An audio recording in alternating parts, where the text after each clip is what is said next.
बिस्मिल्लाहिर्रहमानिर्रहीम। अस्सलामुअलैकुम दोस्तों, उम्मीद आप सब खैरियत से होंगे। शहंशाह शाहजहां पार्ट 29। आखिर वज़ीर आज़म आसिफ खान के अंदेशे दुरुस्त साबित हुए। चंद दिन बाद ही खान जहां अपने 2000 अफगान सिपाहियों के हमरा रात के वक्त आगरे से फरार हो गया। फरार की इतला मिलते ही शाही फौजों ने उसका ताक़ुब किया। खान जहां के घोड़े की रफ्तार बहुत तेज़ थी। वो जल्द अज जल्द उस इलाके से निकलकर किसी महफूज मकाम पर पहुंच जाना चाहता था। शाहजहां के सिपाही भी बर्क रफ्तारी के साथ खान जहां का ताक़ुब कर रहे थे।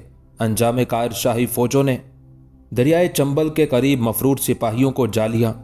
शाही फौजों और खान जहां के सिपाहियों के दरमियान पहली झड़प धौलपुर के करीब दरियाए चंबल के किनारे हुई। उस तसादुम में शाही फौजी दस्तों को नुकसान उठाना पड़ा। खान जहां ने सबसे पहले अपने लड़कों और सिपाहियों के साथ तेज रफ्तार नदी को अबूर कर लिया, मगर अपना खजाना पीछे छोड़ गया। यहां जुजर सिंह के लड़के बकरमाजीत सिंह ने खान जहां के साथ ताउन किया और उसे बुंदेलखंड के आसान और करीब तरीन रास्तों पर डाल दिया। इस तरह वो अहमदनगर होता हुआ दौलताबाद जा पहुंचा। निज़ामुल मुल्क ने बड़ी गर्म जोशी के साथ खान जहां का इस्तकबाल करते हुए उसे आला तरीन ओहदा भी दिया। उसके बाद उसे और उसके साथियों को मुगल मकबूजात फतह करने की इजाज़त भी दे दी। दिसंबर 1629 में शाहजहां खुद आगरा से दक्कन रवाना हुआ। जनवरी 1630 ईस्वी में शाही फौजों ने बालाघाट पर हमला कर दिया, मगर खान जहां के हाथों उन्हें शिकस्त का सामना करना पड़ा। उस नाकामी के बाद शाहजहां ने पेशकदमी रोक दी और बरसात गुजर जाने का इंतजार करने लगा। बारिशों के मौसम में जंग करना एक कार्य अबस था जिसमें नुकसान के सिवा कुछ हाथ नहीं आया। मजबूरन शाहजहां ने अपने मंसूबे में तब्दीली की और बड़े सब्र ज़ब्त के साथ ये नाखुशगवार मौसम गुजार दिया। उस वक्त शाहजहां के लिए सबसे बड़ी मुश्किल ये थी कि वो खान जहां के अलावा अहमदनगर, बीजापुर और गोलकोंडा की हुकूमतों से भी जंग करने के लिए मजबूर था, क्योंकि ये तीनों हुकूमतें मुगलों के खिलाफ थीं। दूसरी तरफ मराठों को भी नज़रअंदाज नहीं किया जा सकता था। उन्हीं दुश्वारियों के पेश नज़र शाहजहां ने कुछ फौज ख्वाजा अबुल हसन की निगरानी में धोलिया की तरफ रवाना की, ताकि उस तरफ न सिर्फ शुमाल मगरिब की तरफ से अहमदनगर को मुतासिर किया जा सके, बल्कि रसद का सिलसिला भी बरकरार रहे। सिपाहियों की एक बड़ी तादाद बिरार के जनूब में द्योल गांव के करीब मुतय्यन कर दी गई, ताकि मौका पड़ने पर शुमाल मशरिक से हमला किया जा सके। कुछ फौज रियासत हैदराबाद के शुमाल की तरफ वाक़े तेलंगाना के इलाके में भेज दी गई। इस दौरान मरहटों ने मुगल इक़्तिदार को तस्लीम कर लिया और अपनी मसनूई वफादारियां जाहिर करके चंद ओहदे भी हासिल कर लिए थे, मगर उनका सरदार जादू राय मुनाफिकाना हिकमत अमली से काम ले रहा था। एक तरफ वो मुगल सल्तनत की हिमायत का दम भरता था और दूसरी तरफ अहमदनगर की हुकूमत से भी ताल्लुकात कायम रखना चाहता था। यही वजह थी कि जादू राय के लड़के और रिश्तेदारों ने अहमदनगर के हाकिम की मुलाजमत इख्तियार कर ली थी। जादू राय समझता था कि वो अपनी दोगली सियासत से हिंदुस्तान के हुक्मरान को बेवकूफ़ बनाने में कामयाब हो गया है, मगर शाहजहां उसकी नीयत का हाल खूब जानता था। शाहजहां एक अरसे से जादू राय की ताक में था। फिर जैसे ही शाही कारिंदों को मौका मिला, उन्होंने जादू राय को गिरफ्तार करके शाहजहां के सामने दरबार में पेश कर दिया। शाहजहां ने उसे उस हाल में देख कर पूछा, जादू राय, तूने हमारी नवाजिशात की कदर ना की। शाहे वाला, मेरे दुश्मनों ने मुझ पर संगीन इल्जाम तराशी की है। जादू राय लरजते हुए लहजे में बोल रहा था, मैं जानता हूं कि यहाँ हासिदों की एक बड़ी जमात मौजूद है जो ये पसंद नहीं करती कि मुझ गरीब पर शाहे वाला की तरफ से इनायात खुसरवाना की बारिश हो। तुझसे कोई हसद नहीं रखता जादू राय, शाहजहां ने इंतहाई कहरनाक लहजे में कहा। तू अपना दुश्मन आप है कि बैक वक्त दो कश्तियों पर सवार रहना चाहता है। ऐसे लोगों का अंजाम इसके सिवा कुछ नहीं कि वक्त का तुंदो तेज तूफान उन्हें गर्क कर दे। अगर तू हमारे अल्ताफ़ो करम को काफ़ी समझता तो आज तुझे ये स्याह दिन देखना ना पड़ता। जादू राय अपनी मौत को करीब देखकर गिरिया उजारी करने लगा। मैं अपने देवताओं की कसम खाकर कहता हूं कि मेरी वफादारियां शुबहात से बालातर हैं। फिर तेरे लड़के और दूसरे रिश्तेदार अहमदनगर के हाकिम की गुलामी पर रजामंद क्यों हैं? शाहजहां एक मुतहम्मिल मिजाज इंसान था, मगर उस वक्त उसकी जबान से आग बरस रही थी। क्या उन लोगों के लिए हमारी गुलामी काफ़ी नहीं थी? अगर तू अपने सीने में मालो दौलत की हिर्स रखता था तो हमसे कहा होता, हम तेरे सारे खानदान के फैले हुए दामन सीमो जर से भर देते। मुझे सिर्फ एक मौका दिया जाए। जादू राय गिड़गिड़ाने लगा। میں اپنے لڑکوں اور تمام رشتہ داروں کو لا کر شاہ والا کے قدموں میں جھکا دوں گا۔ دانشمندوں کا قول ہے کہ جو شخص بار بار ایک ہی زاویے سے فریب کھائے اسے اس دنیا میں زندہ رہنے کا کوئی حق نہیں۔ شاہ جہاں نے جادو رائے کی رحم کی درخواست مسترد کرتے ہوئے کہا، وفاداریوں کے امتحان کا وقت گزر چکا، اب تو صرف ہمارا آخری فیصلہ باقی ہے۔ ہم نے بہت دن انتظار کیا کہ تو سچائی کے ساتھ مرکز کی طرف پلٹ آئے۔ یہ مہلت محض اس لیے تھی کہ ہم اچھی طرح تیری منافقانہ فطرت کا اندازہ کر لیں۔ ہم نہیں چاہتے تھے کہ اجلت میں ہمارے ہاتھ سے کسی بے گناہ کا خون ہو جائے۔ جادو رائے موت کے خوف سے شاہ جہاں کے سامنے سجدے میں گر گیا، مگر اس کا وقت پورا ہو چکا تھا۔ شاہ جہاں نے جادو رائے کے قتل کا حکم جاری کر دیا۔ پھر جب مرہٹا سردار کا جسم تڑپتے تڑپتے ساکت ہو گیا تو کچھ مشیروں نے شاہ جہاں کو مشورہ دیتے ہوئے کہا، شہنشاہ کے لیے لازم ہے کہ ایسے غداروں کی موت کی بھرپور تشہیر کی جائے۔ شاہ جہاں سوالیہ نظروں سے اپنے مشیروں کی طرف دیکھنے لگا۔ نمک حرام جادو رائے کا سر کاٹ کر نیزے پر بلند کیا جائے اور پھر اسے گلی کوچوں میں پھرایا جائے تاکہ ان لوگوں کو عبرت حاصل ہو جن کے سینوں میں غداری کے ناپاک جذبات پرورش پا رہے ہیں۔ شاہی مشیروں نے اپنی بات کی وضاحت کرتے ہوئے کہا، اگر جادو رائے کے سر کی تشہیر کرائی جائے تو اس سے حکومت کے جاہو جلال میں اضافہ ہوگا۔ جادو رائے کے لیے بس موت کی سزا کافی تھی، ہم کسی سنگ دلی کا مظاہرہ نہیں کر سکتے۔ شاہ جہاں نے اپنے مشیروں کی بات کو نظر انداز کرتے ہوئے کہا، دیگر شاہان ہند نے بھی بغاوتوں کو کچلنے کے لیے یہ طریقہ کار اختیار کیا ہے۔ مشیروں نے اپنی بات پر اصرار کرتے ہوئے کہا، ایک جیتے جاگتے انسان کے لیے یہ سزا بہت ہے کہ وہ زندگی سے محروم ہو جائے۔ شاہ جہاں نے اپنے مشیروں کا کوئی مشورہ قبول نہیں کیا اور جادو رائے کی لاش اس کے وارثوں کے حوالے کر دی گئی تاکہ وہ اپنے مذہبی رواج کے مطابق مرنے والے کی آخری رسمیں ادا کر سکیں۔ فوری طور پر جادو رائے کی موت کا یہ اثر ظاہر ہوا کہ مرہٹے مغلوں کے ساتھ شامل ہو گئے۔ اگرچہ یہ شمولیت بھی منافقانہ تھی، لیکن شاہ جہاں نے کچھ دن کے لیے مرہٹوں کی شورشوں سے نجات حاصل کر لی تھی۔ جادو رائے کا فتنہ ختم ہو چکا تھا۔ اب شاہی لشکر اعظم خان کی سالاری میں آگے بڑھ رہا تھا۔ اس وقت خان جہاں بیر میں مقیم تھا۔ جب اسے اعظم خان کی آمد کی خبر ملی تو اس نے بیر چھوڑنے کا فیصلہ کر لیا، مگر خان جہاں کی روانگی سے پہلے ہی اعظم خان نے تھوڑی سی فوج اس کے تعاقب میں روانہ کر دی تھی۔ خان جہاں نے اس مختصر سی فوج کو حملہ کر کے منتشر کر دیا، لیکن جیسے ہی خان جہاں کے حملہ لشکر نے باقی ماندہ شاہی فوج کو آتے ہوئے دیکھا تو اس کے سپاہیوں میں افراتفری پھیل گئی۔ اب خان جہاں پیچھے ہٹنے کے بھی قابل نہ تھا، کیونکہ اس کے تمام راستے شاہی فوج نے مسدود کر دیے تھے۔ مجبوراً اس نے جنگ کرنے کا فیصلہ کیا۔ سب سے پہلے خان جہاں نے اپنی تمام خواتین کو ایک محفوظ مقام پر بھیج دیا اور پھر جنگ کی تیاریاں شروع کر دیں۔ خان جہاں اور شاہی لشکروں کے درمیان ایک خون ریز معرکہ ہوا۔ باغی فوجیوں نے بڑی دلیری کے ساتھ مقابلہ کیا، لیکن شکست ان کا مقدر بن چکی تھی۔ خان جہاں کے وفادار سپاہیوں نے شمشیروں پر اپنی گردنیں رکھ دی، مگر جانوں کے یہ نذرانے بھی کام نہ آئے۔ شاہی فوج کی یلغار کو روکنا خان جہاں کے بس میں نہیں تھا۔ آخر اسے میدان جنگ سے فرار ہونا پڑا۔ مغل سپاہیوں نے بہت دور تک باغیوں کا تعاقب کیا، لیکن ان کے گھوڑے تیز رفتاری کے باعث بہت جلد تھک گئے۔ خان جہاں اپنے چند سپاہیوں اور حرم کے ساتھ فرار ہونے میں کامیاب ہو گیا۔ اعظم خان نے اپنی فوج کو قدرے آرام کی مہلت دی اور دوبارہ خان جہاں کا تعاقب شروع کر دیا۔ خان جہاں ایک اور افغان سپہ سالار دریا خان کے ساتھ جگہ جگہ پناہ کی تلاش میں بھٹکتا رہا۔ احمد نگر کے حکمران نے خود کو قلعہ بند کر لیا تھا۔ دوسری طرف وقت کی رفتار دیکھتے ہوئے جادو رائے کے قتل کے بعد اس کے داماد شاہ جی بھونسلے نے احمد نگر سے تعاون ختم کر دیا تھا اور پھر اس نے اپنی خدمات شاہ جہاں کو پیش کر دی۔ شاہ جہاں کی طرف سے اس پیشکش کو بخوبی قبول کر لیا گیا۔ باغیوں نے ایک بار پھر دریا خان کو کچھ فوج دے کر چندوڑ اور 40 گاؤں بھیجا، جہاں افغانوں نے کھانے پینے کی چیزوں کے حصول کی غرض سے لوٹ مار شروع کر دی۔ اس دوران اسے اطلاع ملی کہ عبداللہ خان کو اس کے تعاقب کی ہدایت کی گئی ہے۔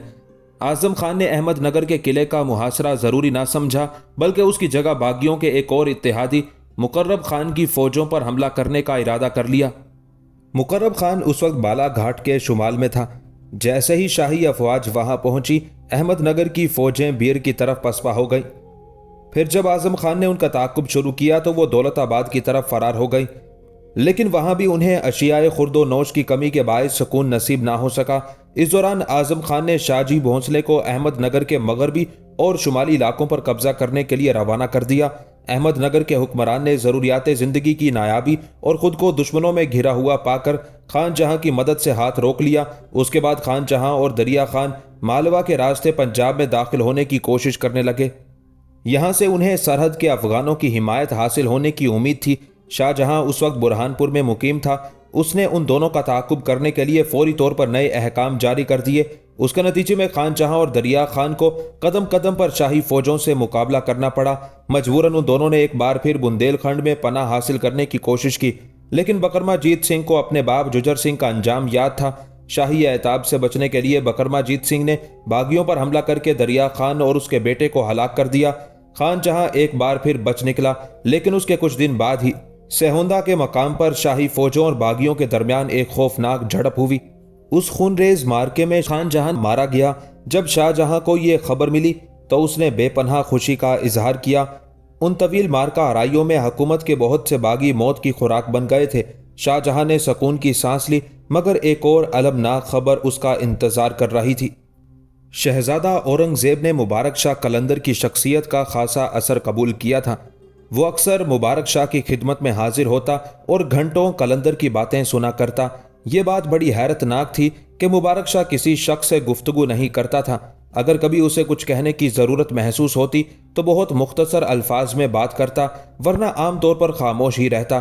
اس کے برعکس شہزادہ اورنگ زیب پر بہت زیادہ مہربان تھا۔ وہ اپنی عادت کے خلاف اس سے طویل گفتگو کیا کرتا تھا۔ گزشتہ کئی دن سے شہزادہ اورنگ زیب مبارک شاہ کی خدمت میں حاضر نہیں ہو سکا تھا۔ اس دوران قلندر نے کئی بار گیانی آتما رام سے پوچھا، شہزادہ کیوں نہیں آیا؟ گیانی آتما رام نے ادب کے ساتھ سر جھکا دیا۔ میں کیا عرض کر سکتا ہوں؟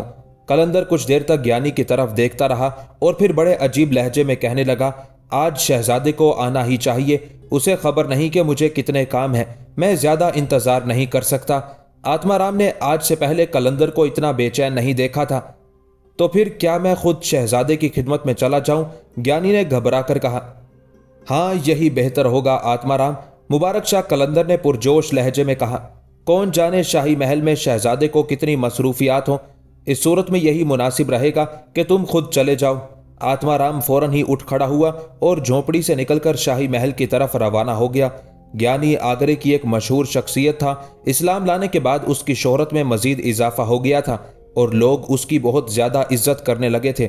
گیانی کو اس طرح پیدل چلتے ہوئے دیکھا تو لوگ اس کے قریب آ کر صورتحال دریافت کرنے لگے، مگر گیانی انہیں ایک ہی جواب دیتا، اس وقت مجھے کسی سے بات کرنے کی فرصت نہیں، میں قلندر کا ایک خاص پیغام لے کر شاہی محل جا رہا ہوں۔ فتح پور سیکری سے قلعے کا فاصلہ 17-18 کوس کے قریب تھا۔ اگر ایک بوڑھا شخص مسلسل چلتا رہتا تو صبح سے شام ہو جاتی، پھر کہیں جا کر وہ شاہی محل تک پہنچ پاتا۔ آتما رام راستے کی دشواریوں سے واقف تھا، لیکن وہ محض قلندر کے حکم کی بجاوری کے لیے یہ تکلیف برداشت کر رہا تھا۔ تھوڑی دور چلنے کے بعد گیانی کی نظر ایک شاہ سوار پر پڑی۔ وہ سپاہی اسی طرف آ رہا تھا۔ جب شاہ سوار قریب آ گیا تو آتما رام نے اسے آواز دی۔ سپاہی نے گھوڑے کی لگامیں کھینچ لی اور نیچے اتر پڑا۔ سپاہی آتما رام سے واقف تھا۔ گیانی، تم اس طرح کہاں جا رہے ہو؟ آتما رام نے مختصراً اسے پوری روداد سناتے ہوئے کہا، میں تم سے کبھی مدد نہیں مانگتا، مگر قلندر کا پیغام بر وقت پہنچانا بھی ضروری ہے۔ یہ میرے لیے بڑی سعادت ہوگی کہ میں قلندر بابا کی حقیر سی خدمات انجام دے سکوں۔ سپاہی نے بڑے عقیدت مندانہ لہجے میں کہا، تو میرے ساتھ گھوڑے پر سوار ہو جاؤ، پھر یہ طویل سفر بہت آسانی سے طے ہو جائے گا۔ گیانی آتما رام اس سپاہی کے ساتھ گھوڑے پر سوار ہو گیا اور پھر تقریباً 1 گھنٹے بعد آتما رام قلعے کے دروازے کے سامنے کھڑا تھا۔ قلعے کے پہرے دار آتما رام سے بخوبی واقف تھے۔ شہزادہ اورنگ زیب سے کہو کہ ان کے لیے مبارک شاہ قلندر کا ایک ضروری پیغام ہے، آتما رام نے ایک پہرے دار سپاہی کو مخاطب کرتے ہوئے کہا۔ تھوڑی دیر بعد ہی قلعے میں ایک ہلچل سی مچ گئی۔ اورنگ زیب خود دوڑتا ہوا قلعے کے دروازے پر آیا اور آتما رام کو اپنا منتظر پا کر حیرت زدہ لہجے میں بولا، گیانی بابا خیریت سے تو ہیں؟ ہاں، وہ خیریت سے ہیں، مگر آپ کی مسلسل غیر حاضری کے سبب وہ بہت زیادہ پریشان ہیں۔ پھر میرے لیے بابا کا کیا حکم ہے؟ اورنگ زیب نے گھبرا کر پوچھا۔ وہ آپ سے ملنے کے لیے بے قرار ہیں، آتما رام نے کہا۔ مناسب ہے کہ آپ آج ہی ان سے ملاقات کر لیجئے، میں نے قلندر کو اتنا بے قرار کبھی نہیں دیکھا۔ پھر میں تمہارے ساتھ ہی چلتا ہوں، اورنگ زیب نے کہا اور پھر اسی طرح دوڑتا ہوا قلعے میں واپس چلا گیا۔ جب شہزادہ دوبارہ باہر آیا تو سادہ لباس میں ملبوس تھا۔ محافظ دستہ فوراً آگے بڑھا، صاحب عالم، آپ اس طرح فتح پور سیکری نہیں جا سکتے، پہلے آپ مسلح ہوں اور پھر محافظ دستے کی نگرانی میں تشریف لے چلیں۔ ہم کسی محاذ جنگ پر نہیں، ایک مرد قلندر کی بارگاہ میں حاضری دینے کے لیے جا رہے ہیں۔ शहजादा औरंगजेब ने इंतहाई पुरजलाल लहजे में अपने मुहाफिजों को मुखातिब करते हुए कहा, ये बाबा मुबारक शाह की तौहीन होगी कि हम उनकी खिदमत में शाहाना अंदाज से हाजिर हों। हमारे लिए सख्त अहकाम है कि साहिब आलम किसी वक्त भी तन्हा ना रहें। एक मुहाफिज ने आगे बढ़कर सर झुकाते हुए कहा, सूरत हाल के मखदूश होने के सबब हमा वक्त आपकी निगरानी जरूरी है। हमारी मुहाफिज हकीकी सिर्फ खुदावंदे जुल जलाल की जात है। शहजादा औरंगजेब ने बेनियाजी का मुजाहरा करते हुए कहा। वो फितरतन एक इंतहाई शुजा नौजवान था। दारुल हुकूमत के लोग अब तक वो खौफनाक मंजर नहीं भूले थे जब हाथियों की एक लड़ाई में शहजादा औरंगजेब की जिंदगी को संगीन खतरा लाहक हो गया था। उस वक्त शाहजहां और दूसरे उमरा के दिलों की धड़कनें बेरब्त हो गई थी जब एक मस्त हाथी शहजादा औरंगजेब पर झपट पड़ा था। उस वक्त औरंगजेब की उम्र मुश्किल से 12-13 साल होगी।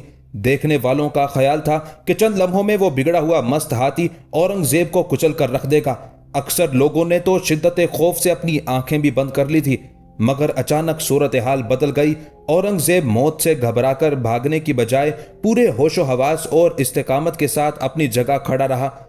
फिर जैसे ही वो फीले मस्त खौफनाक इरादों के साथ मुगल शहजादे की तरफ बढ़ा, औरंगजेब ने तेजी से अपनी तलवार खींची और पैंतरा बदल कर खड़ा हो गया। मस्त हाथी ने शहजादे पर भरपूर हमला किया। औरंगजेब ने बड़ी होशियारी से वहशी जानवर का वार खाली दिया और दूसरे ही लम्हे बर्क रफ्तारी के साथ अपना वार किया। मस्त हाथी की सूंड कट गई और वो चिंघाड़ता हुआ मैदान से भाग गया। हाथी के फरार होते ही शाही कारिंदे भागकर औरंगजेब के गिर्द जमा हो गए।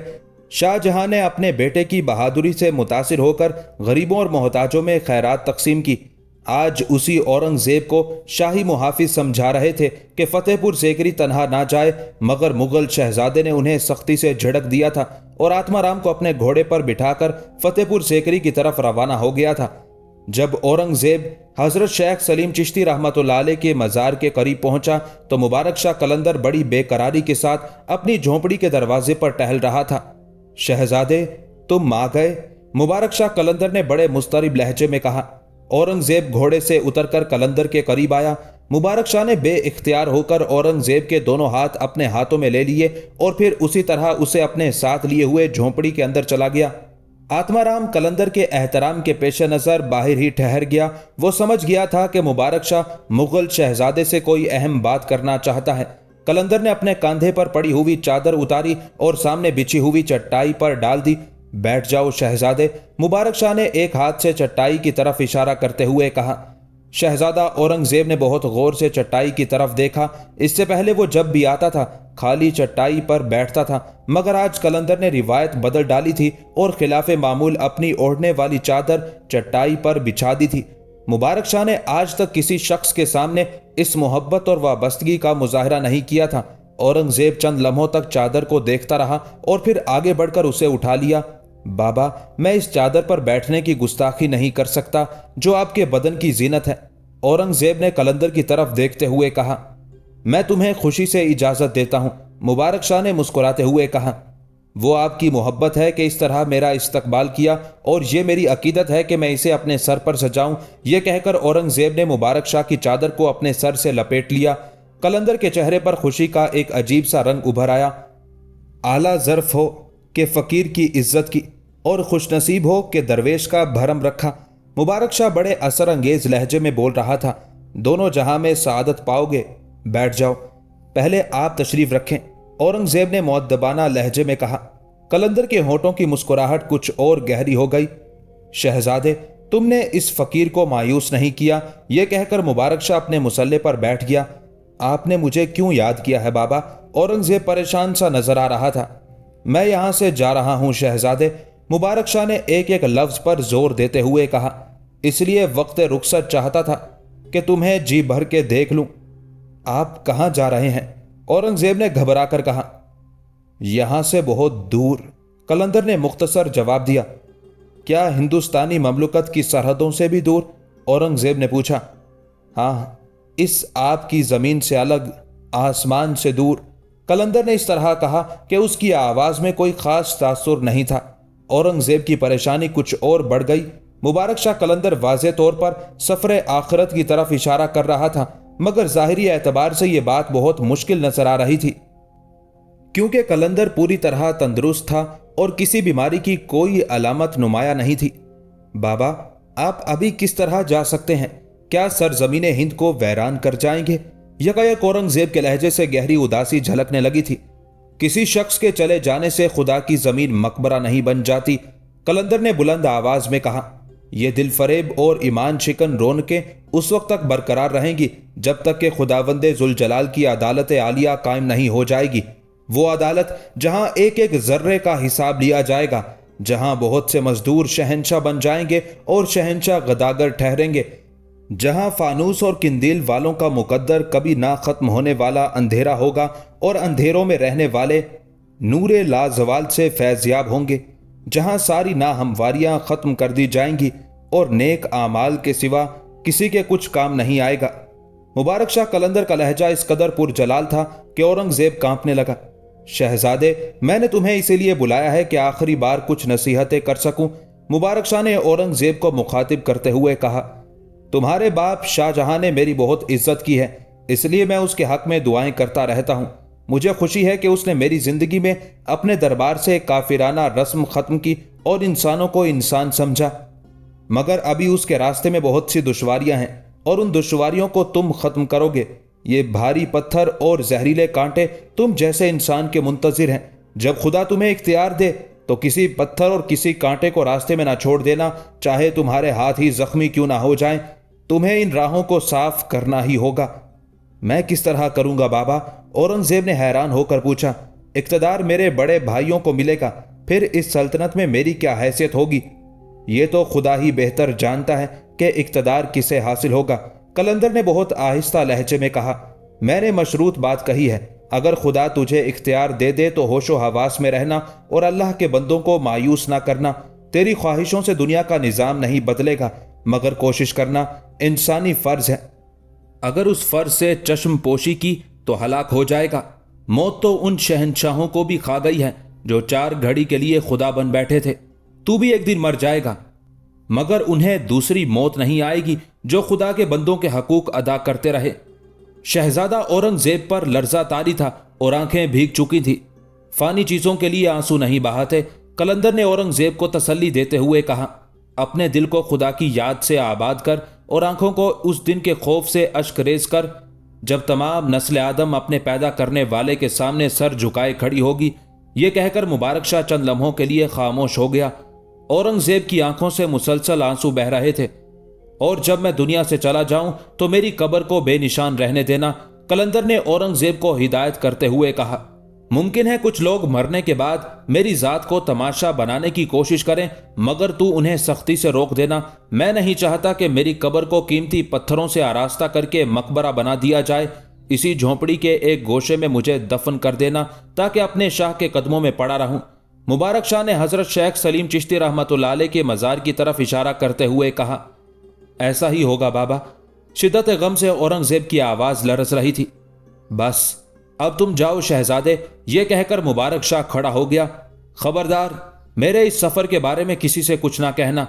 तुझे अपना समझकर यह राज फाश कर दिया है। औरंगजेब ने कलंदर के सामने अपनी गर्दन खम कर दी। अगर आप इजाजत दें तो यह चादर अपने पास रख लूं।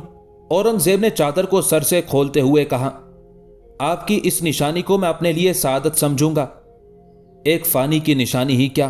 कलंदर मुस्कुरा दिया, फिर औरंगजेब से चादर ले ली और उसे दोबारा अपने हाथ से शहजादे के सर पर बांधते हुए बोला, अगर तू एक फकीर की इस निशानी को सादत समझता है तो अपने पास रख ले, वरना ज़रबफ तो कम ख्वाब की दुनिया में इस मामूली कपड़े को पूछने वाला कौन है। फिर मुबारक शाह ने औरंगजेब को गले से लगा लिया और उसकी पेशानी को बोसा दिया। तुझे खुदा के हवाले करता हूं कि अव्वल व आखिर वही तेरा मुहाफिजो निगहबान है। उसके बाद कलंदर झोंपड़ी के बाहर आया और मुगल शहजादे से घोड़े पर बैठने के लिए कहा। औरंगजेब कलंदर के सामने घोड़े की पुश्त पर बैठना नहीं चाहता था, मगर मुबारक शाह के इसरार पर उसे ऐसा करना पड़ा। फिर जब औरंगजेब घोड़े पर सवार हो गया तो कलंदर घोड़े की लगाम पकड़कर चंद कदम तक आगे बढ़ा। औरंगजेब बहुत शर्मसार नजर आ रहा था, लेकिन कलंदर के हुक्म से सरताबी नहीं कर सकता था। आखिर कुछ दूर चलकर मुबारक शाह ने घोड़े की लगाम छोड़ दी और औरंगजेब को आगे जाने का इशारा किया। औरंगजेब मुड़ मुड़ कर मुबारक शाह की तरफ देखता रहा, यहां तक कि कलंदर का चेहरा उसकी नजरों से ओझल हो गया। پھر مبارک شاہ نے حضرت شیخ سلیم چشتی رحمۃ اللہ علیہ کے مزار پر آخری بار حاضری دی۔ آتما رام کو کچھ نصیحتیں کی اور جھونپڑی کے اندر چلا گیا۔ آتما رام نے وہ رات جھونپڑی کے باہر گزاری کیونکہ قلندر کا یہی حکم تھا۔ صبح جب مبارک شاہ فجر کی نماز کو نہیں اٹھا تو آتما رام کو فکر لاحق ہوئی، مگر پھر یہ سوچ کر مطمئن ہو گیا کہ قلندر شب بیدار انسان تھا، ممکن ہے نیند غالب آ گئی ہو۔ پھر چاروں طرف دھوپ پھیل جانے کے بعد بھی قلندر باہر نہیں آیا تو آتما رام مضطرب ہو کر جھونپڑی کے اندر داخل ہو گیا۔ مبارک شاہ گہری نیند سو رہا تھا۔ آتما رام نے قریب جا کر دیکھا، قلندر بے حس و حرکت نظر آ رہا تھا۔ آتما رام نے گھبرا کر کئی آوازیں دی مگر قلندر نے نہ کوئی جواب دیا اور نہ کروٹ لی۔ آتما رام نے مبارک شاہ کو چھو کر دیکھا، قلندر کا بدن سرد تھا، آنکھیں نیم وا تھی، جیسے وہ کسی کا انتظار کر رہا ہو۔ آتما رام کچھ دیر تک سکتے کی حالت میں کھڑا رہا، پھر اس کی چیخوں سے آگرے کے در و دیوار گونج اٹھے۔ لوگو، مبارک شاہ قلندر دنیا سے رخصت ہو گئے۔